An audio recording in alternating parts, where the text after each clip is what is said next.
Most people waste years of their life being managed by people who aren't qualified to manage a parking lot.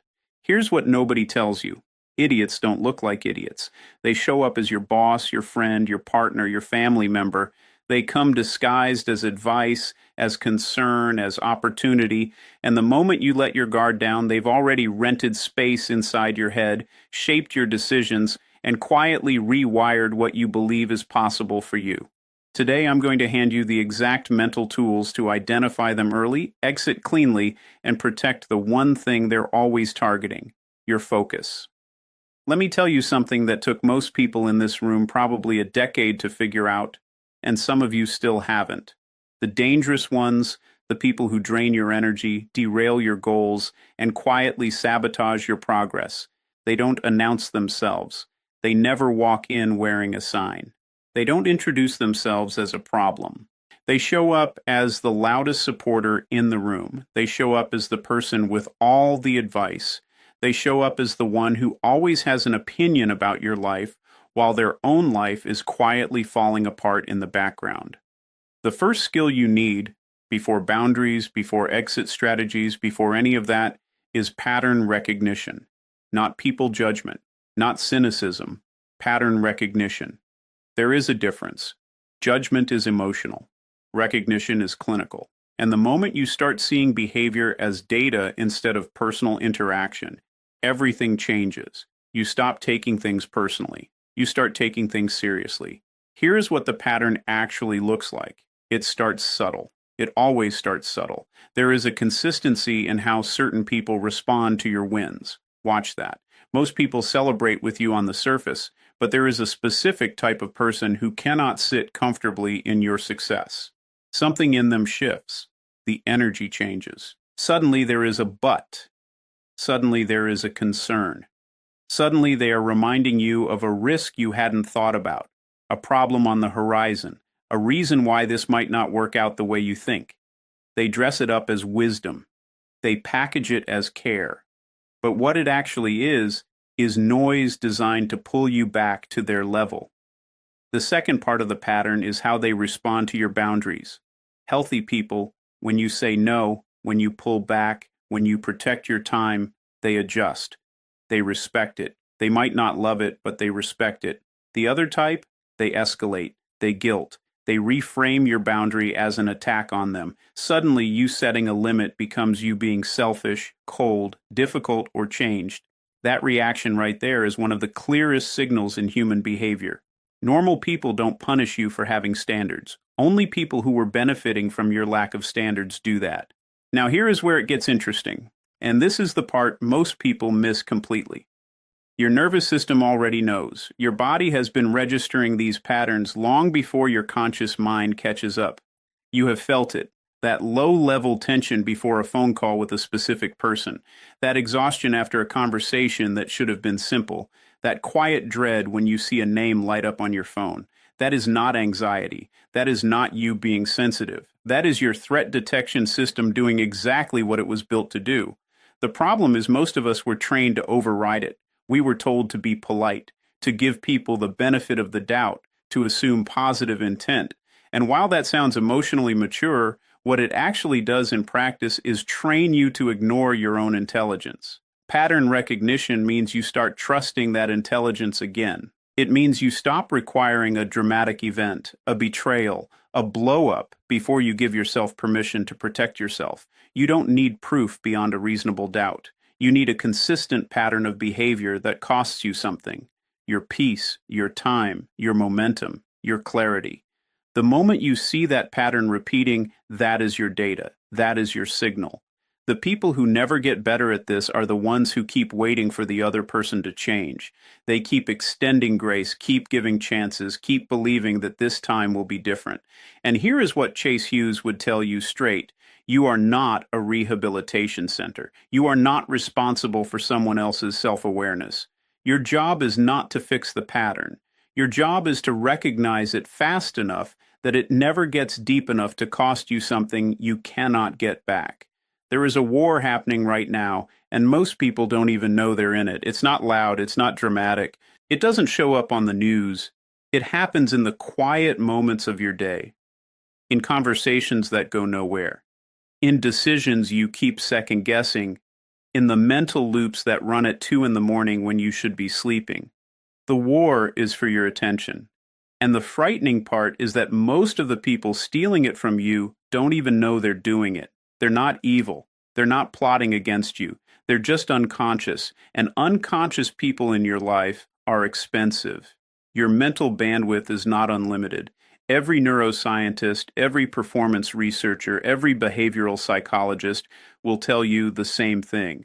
The human brain has a finite capacity for high-quality thinking in a given day. That capacity is your most valuable resource, more valuable than your money, more valuable than your time, because money can be made back. Time is debatable. But the quality of your thinking, your ability to solve problems, make decisions, create, build, and move forward, that runs on a fuel that drains fast and restores slowly. And the wrong people in your life are running that tank empty before you even start your day. Here is how it actually happens. It doesn't happen in one big dramatic moment. It happens in accumulation. It's the text message that pulls you out of deep focus. It's the conversation that plants a seed of doubt about a decision you already made. It's the person who brings you their chaos disguised as a need for advice, downloads their anxiety into your mind, and then walks away feeling lighter while you sit there carrying something that was never yours to carry. Each one of those interactions costs you something neurologically. Each one pulls processing power away from the things that actually matter. And when you add them up across a day, across a week, across a year, you start to understand why some people feel like they're always busy but never actually moving forward. The people who drain your bandwidth fall into recognizable categories. There is the crisis manufacturer, the person whose life is always on fire, always urgent, always requiring your immediate emotional response. There is the doubt installer, the one who doesn't attack your ideas directly, but asks just enough questions to make you feel uncertain about what you were perfectly clear on 5 minutes ago. There is the circular talker, the person who brings you the same problem repeatedly, never applies anything you offer, and somehow always leaves the conversation needing more from you. Each of these types operates differently on the surface but accomplishes the same thing underneath. They consume your mental resources without generating any return. What makes this dangerous is that most of us were wired to be responsive. We were rewarded as children for being helpful, attentive, and available. That wiring runs deep. So when someone pulls on your attention, something in you responds automatically before you even make a conscious choice. That automatic response is what needs to be interrupted, not with coldness, not with walls, but with awareness. A deliberate pause between the stimulus and your reaction where you ask one simple question. Does engaging with this move anything forward, or does it just feel urgent because someone else made it urgent? Protecting your mental bandwidth is not about becoming unavailable. It is about becoming intentional. It is about understanding that every yes you give to someone else's noise is a no you are giving to your own clarity. The highest performers in any field, the ones who consistently produce at a level that looks almost unreasonable to everyone around them, they are not smarter. They are not more talented. What they have that most people don't is protected cognitive space. They have created environments, habits, and relationship filters that keep the drain low and the signal high. Your focus is not just a productivity tool, it is the thing your entire future is being built on. Every goal you have, every version of yourself you are trying to become, every problem you are trying to solve, all of it requires sustained, high-quality attention over time. The moment you treat that attention as something anyone can access at any time for any reason, you have already handed over the most important thing you own. Nobody teaches you how to leave. Think about that for a second. We spend years learning how to enter things, how to start relationships, how to join teams, how to begin conversations, how to show up. But the exit? That part gets left out completely. And because nobody teaches it, most people handle exits the worst possible way. They either blow things up dramatically, burning every bridge in sight just to feel like they had some control, or they stay too long, quietly absorbing damage, telling themselves it will get better, waiting for a moment of clarity that never comes. Both of those are expensive. Both of those cost you something. And both of them are completely avoidable when you understand that exiting cleanly is a skill. And like every skill, it can be learned. The first thing you need to understand about the exit strategy is that timing is everything. Most people wait for a crisis to justify leaving. They need a big enough reason, a final straw, something they can point to and say, "That is why I left." That need for justification is deeply human, but it is also deeply costly, because by the time the final straw arrives, you have already absorbed hundreds of smaller straws that have been quietly compressing you for months, sometimes years. You don't need a dramatic event to justify protecting yourself. A consistent pattern of depletion is reason enough. A relationship or dynamic that consistently costs you more than it returns is reason enough.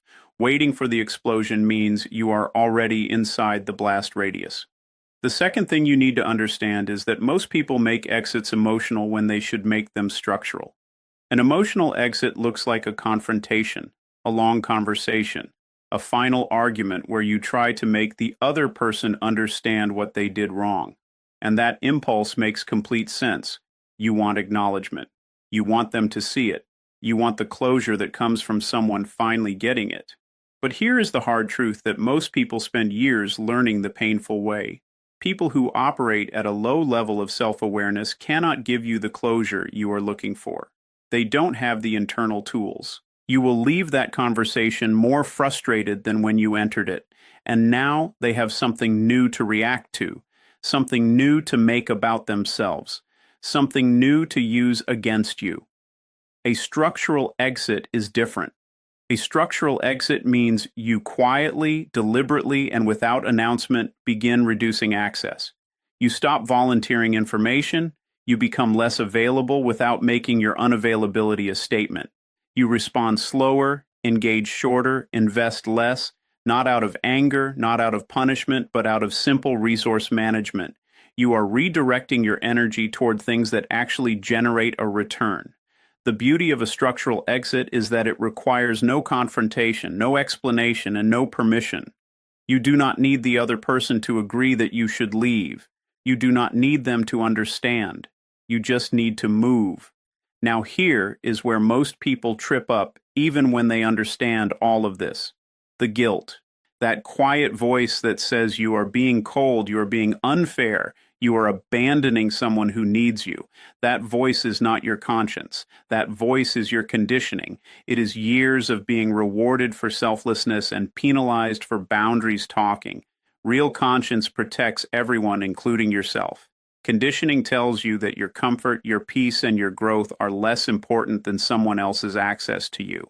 Learning to tell the difference between those two voices is one of the most important things you will ever do. The exit strategy is also about what you are exiting toward, not just what you are exiting from.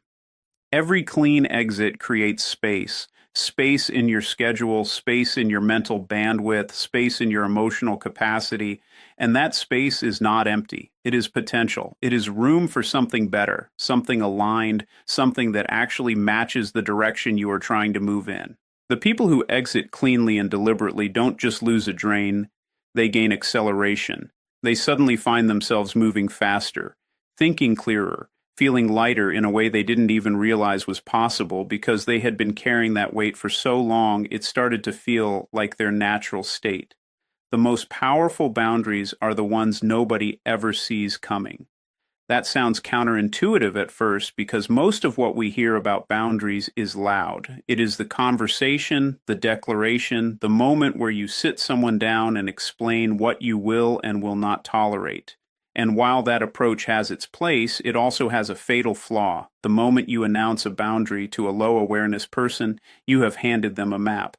You have shown them exactly where your edges are.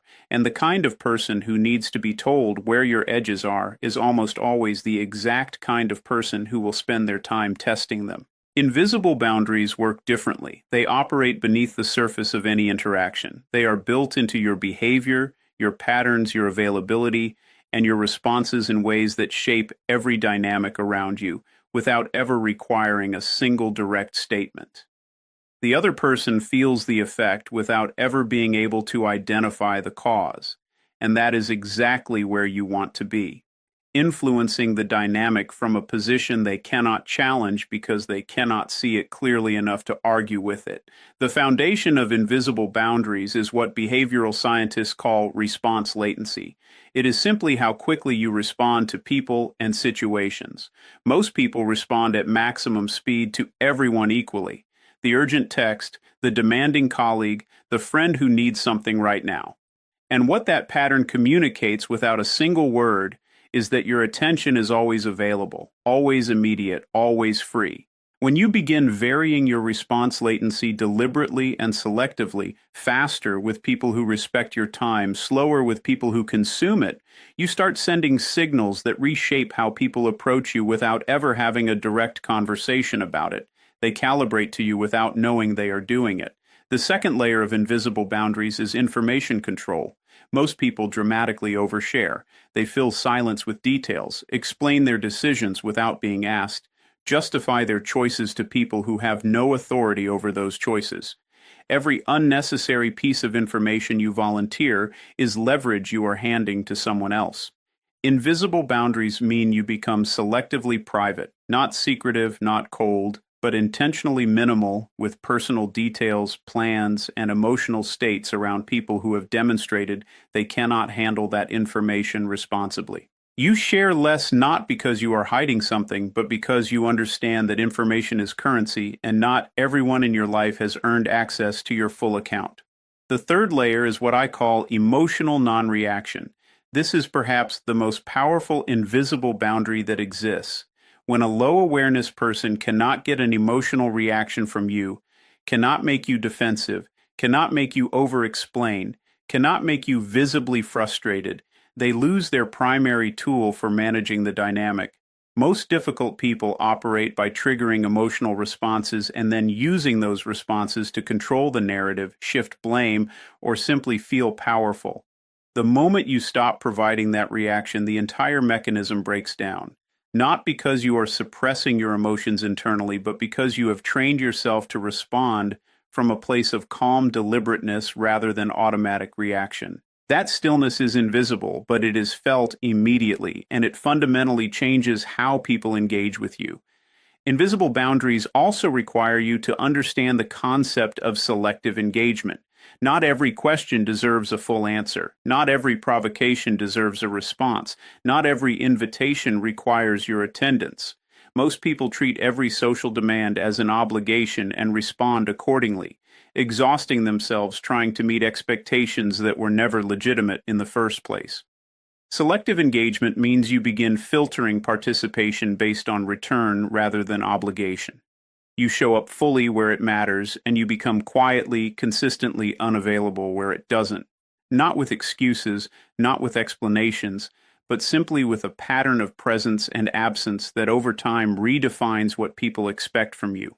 What makes all of this work at the deepest level is congruence. Invisible boundaries only hold when your internal state matches your external behavior.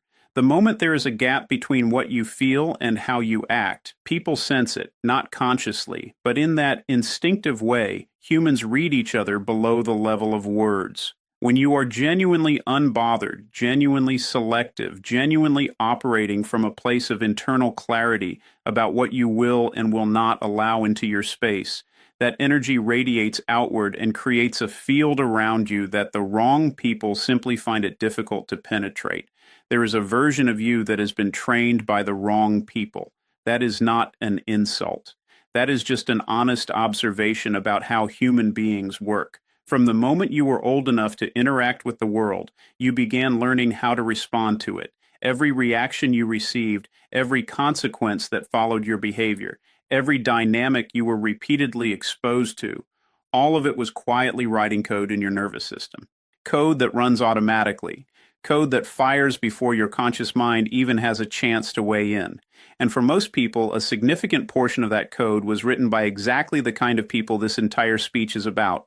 Low awareness, high drain individuals who taught you that their comfort mattered more than your clarity. That code shows up in very specific ways. It shows up as the automatic apology, the sorry that comes out of your mouth before you have even assessed whether you did anything wrong. It shows up as the over-explanation, the three-paragraph justification for a one-sentence decision.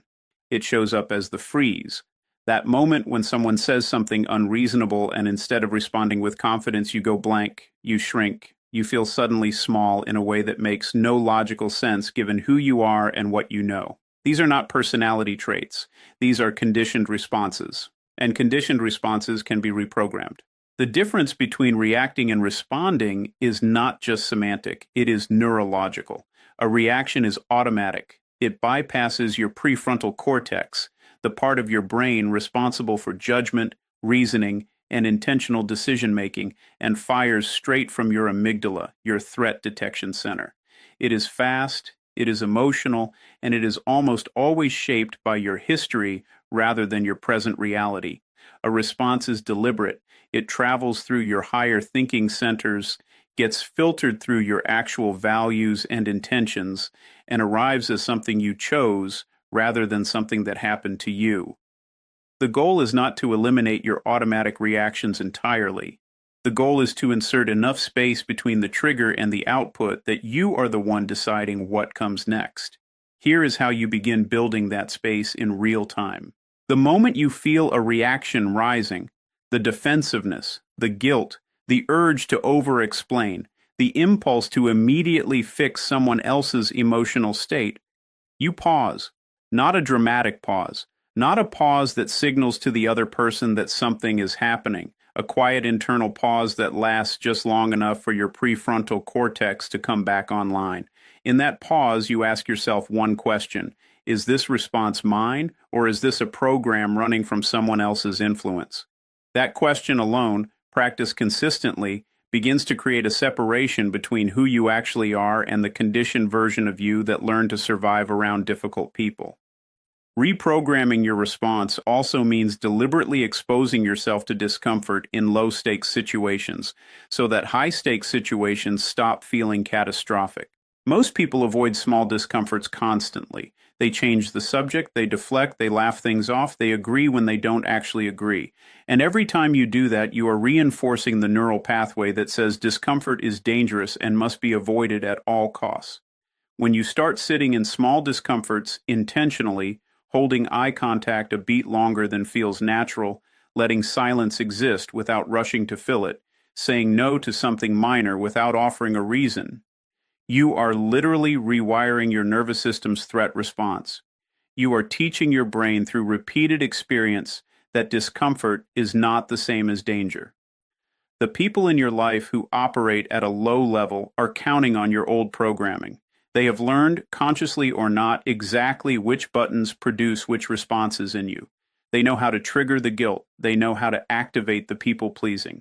They know how to make you feel responsible for their emotional state. That knowledge is their leverage. And the moment you reprogram your responses, the moment the buttons stop producing the expected outputs, that leverage disappears completely. They push the button and nothing happens. They escalate and you remain steady. They create urgency and you move at your own pace. That steadiness is not coldness and it is not indifference. It is the clearest possible signal that you are now operating from your own internal system rather than the one they helped install. You will become the average of the people who have the most access to you, not the people you admire from a distance, not the people you follow online, not the mentors you have never met whose books sit on your shelf. The people who actually get into your space, who get your time, your attention, your unguarded moments, your real thoughts, your fears, your plans, your energy, those people are shaping you whether you are conscious of it or not. That is not motivational language. That is neuroscience. Mirror neurons, social contagion, behavioral entrainment, the research is overwhelming and consistent. Human beings unconsciously synchronize with the people they spend the most time around. Their speech patterns, their risk tolerance, their emotional baseline, their beliefs about what is possible, all of it drifts toward the people in closest proximity, which means your inner circle is not just a social preference, it is a developmental environment. And like any environment, it either accelerates your growth or quietly limits it. Most people build their inner circle by accident. They keep the friends they made when they were a different version of themselves. They maintain relationships out of history rather than alignment. They stay connected to people simply because those people have always been there, because cutting them loose feels disloyal, feels arrogant, feels like a statement about who you think you are now versus who you used to be. And that feeling is understandable, but it is also one of the most expensive feelings you will ever indulge. Loyalty to history at the expense of alignment to your future is not virtue. It is a slow, invisible ceiling that keeps getting lower the longer you leave it in place. Building your inner circle like a filter means getting ruthlessly honest about what each relationship is actually doing to your trajectory. Not what it used to do, not what it might do if things change, what it is doing right now, consistently, over time. And that assessment has to go beyond whether you like the person, whether they are a good person, whether they have been there for you in the past. Those things matter, but they are not the only metrics. The real question is directional. Does time with this person move you forward, hold you in place, or pull you backward? That question applied consistently to every relationship in your life will show you things that are uncomfortable to see but impossible to unsee once you have seen them. The filter works on multiple levels. The first level is energy, who leaves you more alive after an interaction and who leaves you depleted. The second level is mindset, who expands your sense of what is possible and who consistently shrinks it with their skepticism, their fear, their need to keep you in a version of yourself that is comfortable for them. The third level is behavior, who is actually doing something with their life, who is in motion, who is building, who is solving, who is growing in a direction that challenges you by proximity alone. All three levels matter. A person can be energizing but directionless. A person can be ambitious but toxic in their energy. The filter is multidimensional, and it requires you to look at the whole picture rather than defaulting to the one dimension that feels easiest to assess.